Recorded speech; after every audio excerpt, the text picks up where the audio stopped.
আচ্ছা, এখানে এই যে আপনি বলছেন আরেকটি দলকে শক্তিশালী করে দেওয়ার উচিত, কিংবা এই জন্য আপনার রাজনৈতিক দলও করছেন, এখানে একটি কথা উঠে আসছে যে এই যে নির্বাচন কবে হবে এটি নিয়ে একটি কিন্তু কথা দীর্ঘদিন ধরে চলছে। বিএনপি বলছে যে যত দ্রুত দেওয়া সম্ভব। গতকাল প্রধান উপদেষ্টার সঙ্গে বৈঠক শেষে বলা হয়েছে ডিসেম্বরের মধ্যে নির্বাচন, কিন্তু আপনারা বারবার বলছেন যে সংস্কার, বিচার, এটিও বিএনপি থেকে বা বিভিন্ন জায়গা থেকে বলা হচ্ছে আপনারা সময় ক্ষেপণ করছেন রাজনৈতিক দল করবার জন্য আপনাদের স্বার্থে। এটি কেন? নির্বাচনের জন্য কি আন্দোলনটি ছিল না? প্রথম কথা হচ্ছে না নির্বাচনের জন্য কখনো আন্দোলন ছিল না, এটা কেউই এটাতে একমত হবে না। ইভেন আমাদের বিএনপি শ্রদ্ধেয় যারা আমাদের রাজনীতিবিদ, সিনিয়র রাজনীতিবিদ রয়েছেন, তারাও এই কথা বলবেন না সরাসরি যে নির্বাচনের জন্য আন্দোলন ছিল, এটা না।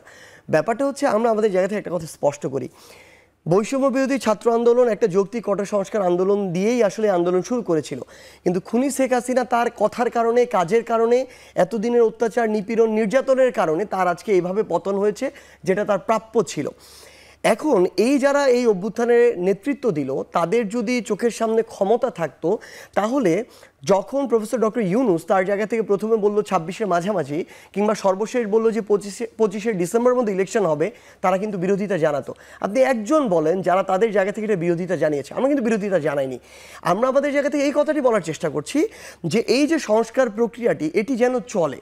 এই সংস্কার প্রক্রিয়া অন্তর্বর্তীকালীন সরকার যত সহজে করতে পারবে, কোনো একটা রাজনৈতিক দল এসে চাইলেও তত সহজে করতে পারবে না, কারণ এই অন্তর্বর্তীকালীন সরকারের ওই পিছুটানটি তুলনামূলক একটা রাজনৈতিক দলের চেয়ে কম।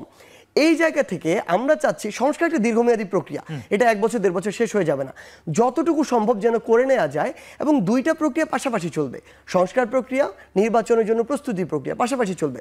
বাট গুরুত্বপূর্ণ একটা বিষয় হচ্ছে আপনি যেটা বলছেন যে নির্বাচনকে যদি দীর্ঘায়িত করার চিন্তাটা এই স্টুডেন্টদের ভিতরে থাকতো, কিংবা এরকম অন্য ক্ষমতাকেন্দ্রিক চিন্তা থাকতো, তাহলে প্রথমত স্টুডেন্টরা এই সময়সীমার বিরুদ্ধে গিয়ে দাঁড়িয়ে যেত। দ্বিতীয়ত, এরকম যদি চিন্তাভাবনায় থাকতো, তাহলে কষ্ট করে পলিটিক্যাল দল করে বাংলাদেশের পলিটিক্সে স্ট্রাগলের দিকে না গিয়ে আজকে কোনো একটা রাজনৈতিক দলের সাথে যদি তারা তাদের জায়গা থেকে চাইতো, এরকম একটা বড় নেগোসিয়েশনের সুযোগ ছিল। এবং খুব স্বাভাবিকভাবেই এটা আমাদের চোখের সামনে এখন নেই বলে আমরা আমাদের জায়গা থেকে স্ট্রাগলটা করতে চাই। চোখের সামনে ভাই আমরা আমাদের জায়গা থেকে মানুষকে রক্ত দিতে, জীবন দিতে দেখিয়েছি।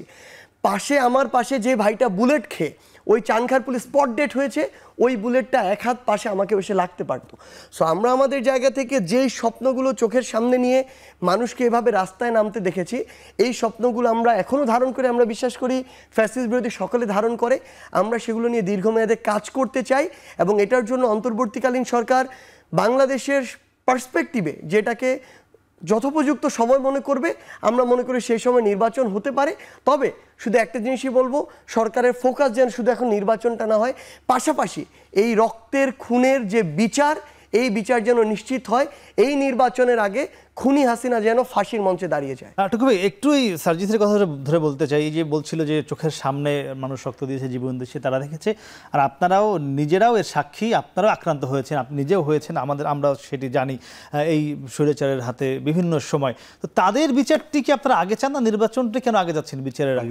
বিচার সবসময় দাবি করতে এসেছি আমরা, তো গত 17 বছর ধরে এই স্বৈরাচার খুনি ফ্যাসিস্ট হাসিনা দ্বারা আক্রান্ত। আমাদের অসংখ্য নেতা, ইলিয়াস আলী থেকে আরম্ভ করে চৌধুরী আলম, জাকির, সুমন, অসংখ্য নেতাকে গুম করা হয়েছে, প্রকাশ্যে অসংখ্য নেতাকে হত্যা করা হয়েছে। জনিকে প্রকাশ্যে ডিবি পুলিশ গুলি করে হত্যা করেছে, কারো লাশ পুকুরে ফেলে রেখেছে, কারো লাশ নদীতে ফেলে রেখেছে। এই যে 17 বছর ধরে আমাদের নেতাকর্মীরা, কিন্তু আমরা রক্ত দেখেছি, তাদের লাশ নিয়ে আমাদের পথ চলতে হয়েছে। অসংখ্যবার আমরা মৃত্যুর মুখে পড়েছি। ঢাকা বিশ্ববিদ্যালয়ে আমি নিজেই আক্রান্ত হয়েছি, ঢাকা বিশ্ববিদ্যালয়ের আমরা শেখ হাসিনার এই ফ্যাসিস্ট খুনি শেখ হাসিনার বিচার আমরাই প্রথম আমরা চেয়েছি, সব সময় চাচ্ছি। বিচার কই বিচার করছে অন্তর্বর্তীকালীন সরকার? এই যে পালিয়ে গেল, শুনলাম যে 300 লোক নাকি কোথায় আশ্রয় নিয়েছে, তাহলে এরা পালালো কিভাবে?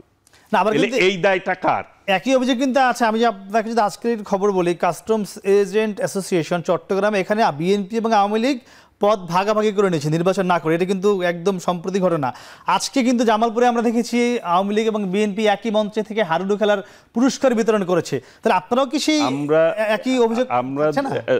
আমরা কেন্দ্রীয়ভাবে যখন এই অভিযোগগুলি পাওয়া যাচ্ছে এর বিরুদ্ধে কিন্তু ব্যবস্থা নেওয়া হচ্ছে, এবং নতুন কাউকে যোগ না দেওয়ার ব্যাপারে আমাদের কিন্তু বার্তা দেওয়া হয়েছে, প্রেস রিলিজ দেওয়া হয়েছে আমাদের দলের পক্ষ থেকে।